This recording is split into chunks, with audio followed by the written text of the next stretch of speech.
Thank you. Appreciate it. I've never been called a sales master before. I feel like I should have a belt, like a special like black belt. Purple. Yeah.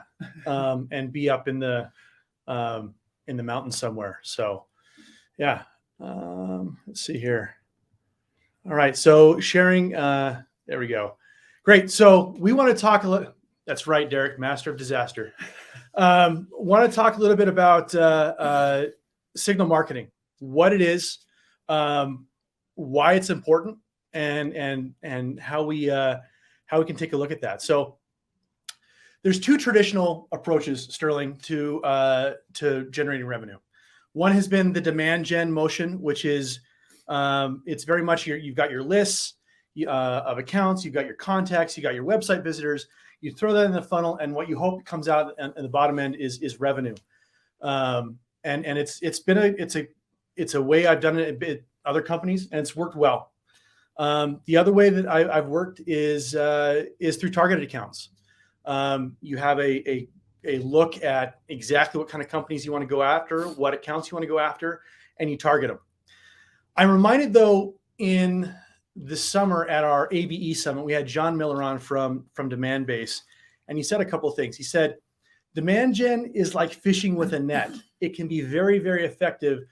The problem is you can only get so big, and you don't have any control over what you bring in. So you might be bringing in the tuna that you're looking for, but you also might bring in a shoe. And then he said the problem with targeted accounts is it's like fishing with a spear. You know exactly what you're getting. You know exactly what you're going after, but no one, I don't know about you, no one likes getting poked with a spear. Yeah. So I want to take a step back and look at what does revenue even mean? What is revenue? Well, it's not money. We all think it's money, and it's not money. Revenue actually comes, and I speak French and Haitian Creole. And so when I see the word revenue, in my mind, I want to say revenu. It actually comes from the French word revenir, which means to come back.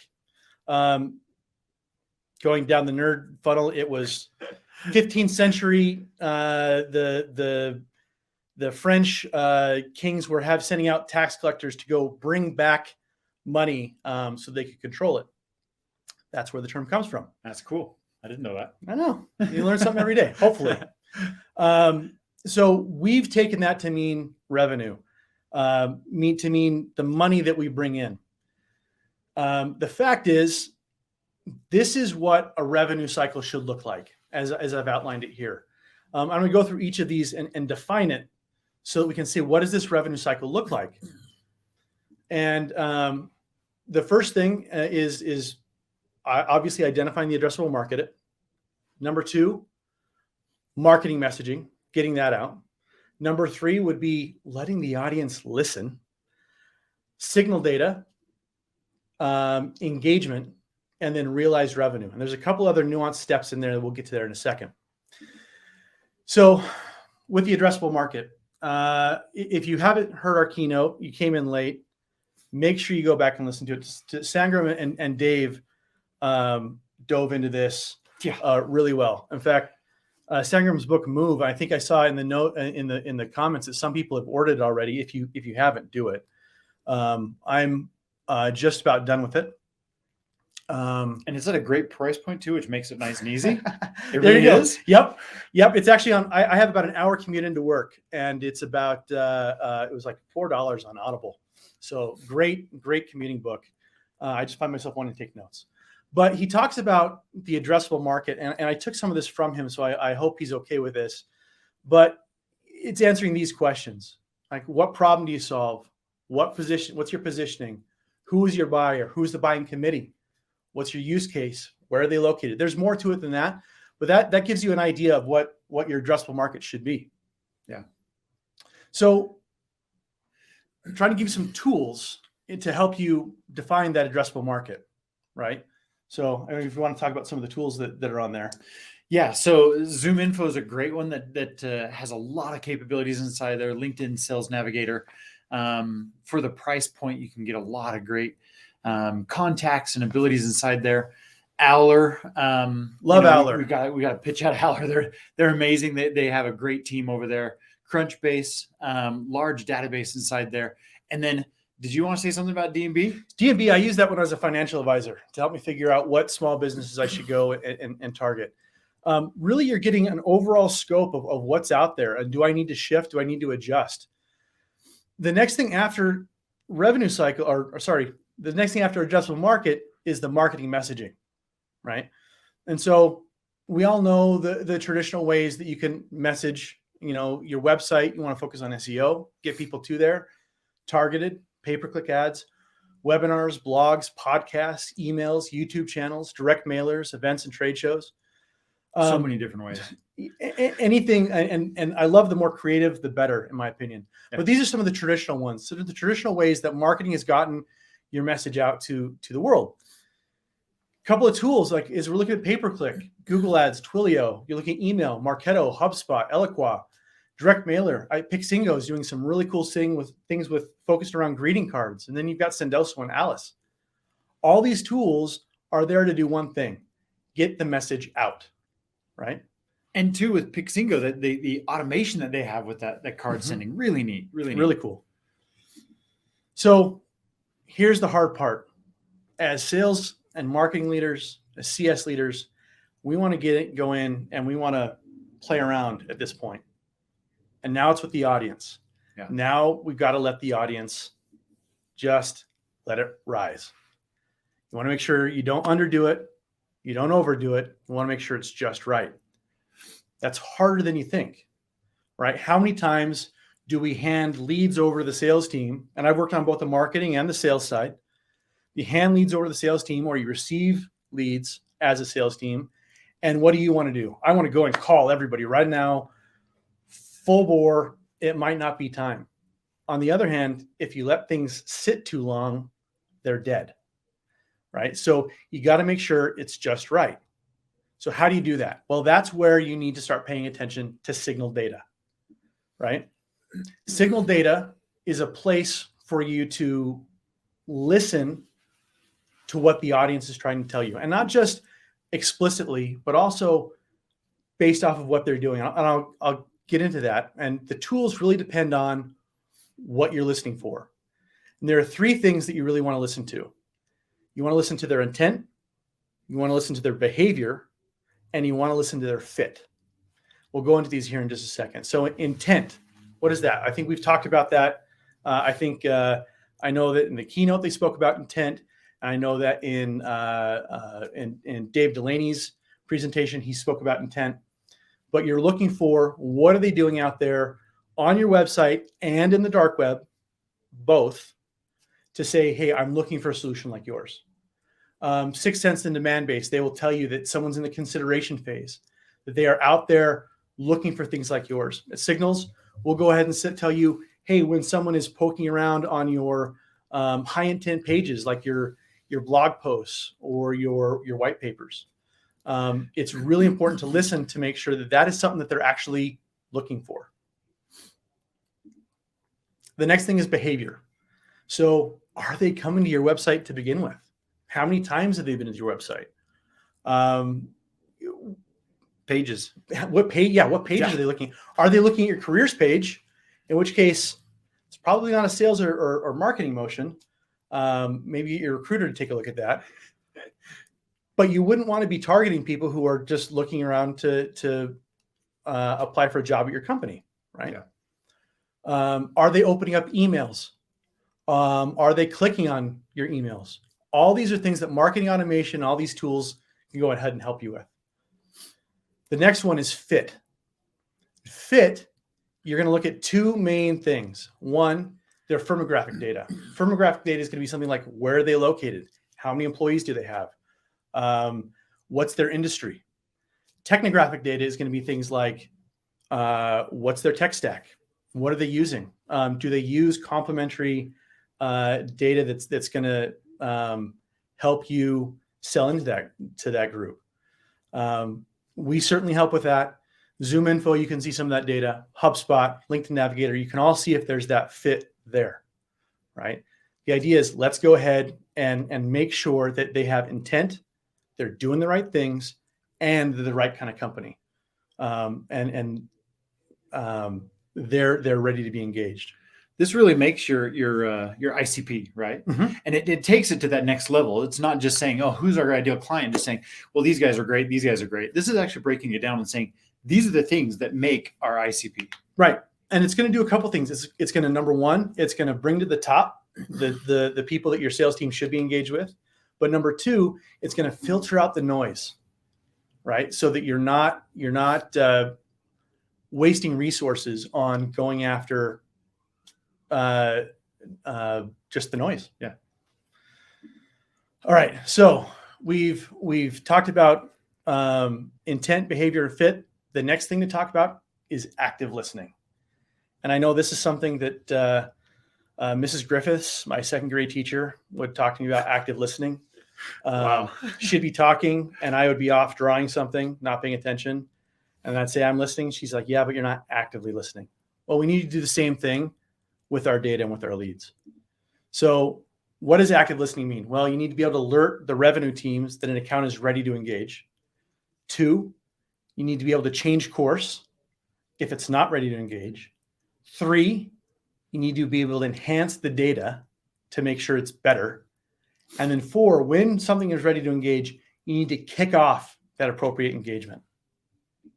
So you might use a business intelligence tool like Domo.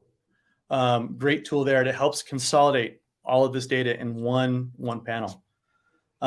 Signals, it's part of what we're doing, is that active listening. You need to throw it into a CRM so you have that single source of truth that Sangram talks about in his book a lot. So HubSpot or Salesforce, one place that everybody agrees on, revenue operations agree on, this is the single source of truth for all of our data. Yeah. So once you have that, this is an inflection point. So you can see I added that line that goes up back to marketing messaging. You need to be willing to say, hey, listen, this particular lead, this account, it's not ready yet. So we're going to send it back up and have marketing message some more. And you go through that cycle until it's ready. Once it is ready, you go ahead and you send it over to the sales team to go ahead and engage appropriately, right? But one thing I want to highlight as a difference is these leads that are going initially over to the audience. Those are what we traditionally call MQLs, a name, what I call a name and a phone number, right? It's not much more than that. However, once something has gone through and you've listened to the intent data, you've listened to the behavior, you've actively listened to the signal data as a whole, now that's not an MQL anymore. Now that is a highly qualified lead. You know that they're a company that you can sell into. You know that they are at least aware of you and they're looking around at solutions like yours.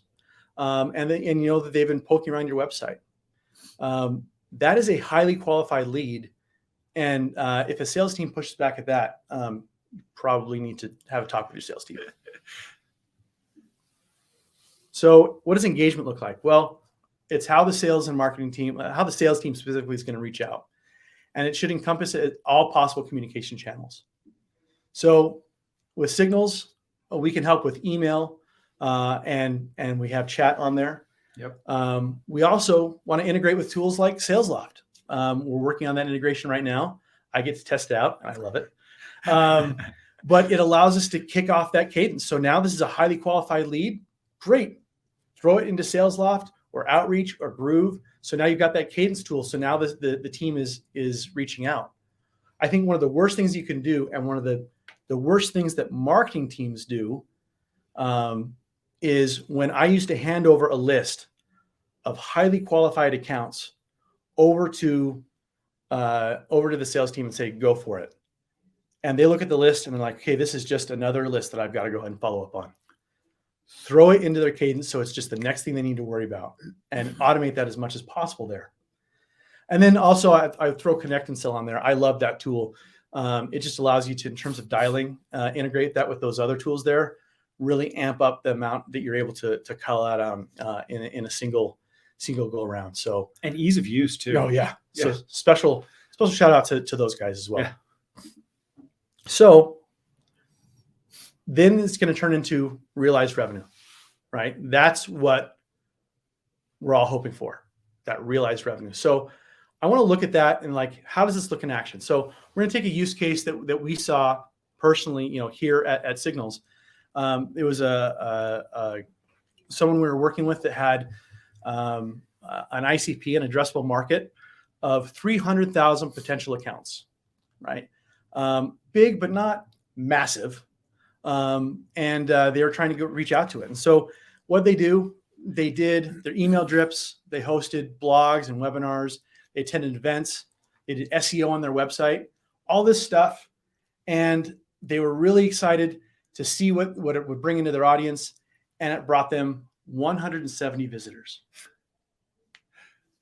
To start? They were not thrilled. They were not thrilled that of these 300, there were more visitors than that, but of these 300,000 potential accounts, 170 of them hit their website. Not overly happy, but they listened.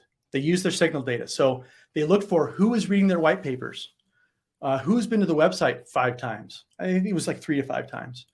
Where's there that firmographic fit and that technographic fit, right? And so they listened actively. And to those, they pushed off to their sales team and had them engage right away.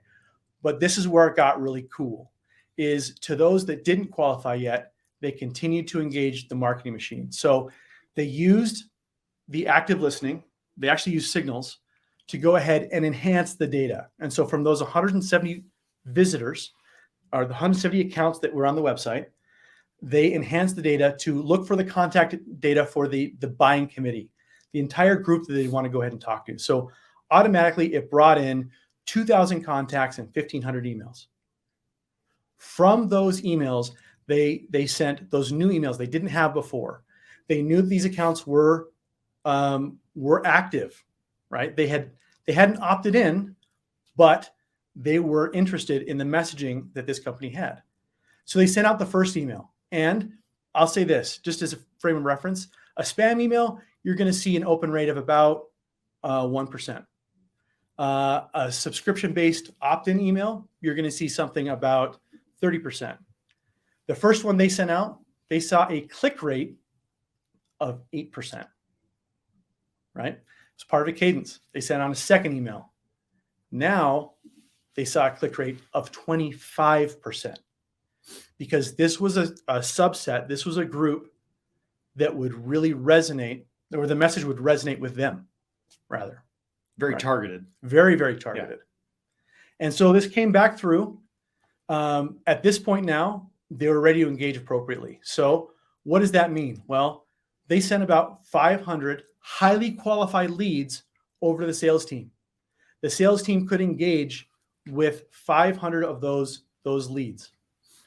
And what that resulted in, 75 closed deals. That's about a 15% closed won rate. 75 closed deals. That is the power of signal marketing. We need to be listening to the data that we have out there. We need to be reacting to it, and we need to be engaging with it appropriately. So thank you, Derek. Appreciate it. If there are any questions, we're happy to answer them, but go ahead and reach out to us. We're both on LinkedIn. I'm on, there is Steve Eror and Sterling Kump. But also if you want to see and learn more about signal marketing, reach out to us as well. We're happy to talk to you about it, show you how it works, and share anything we can with you.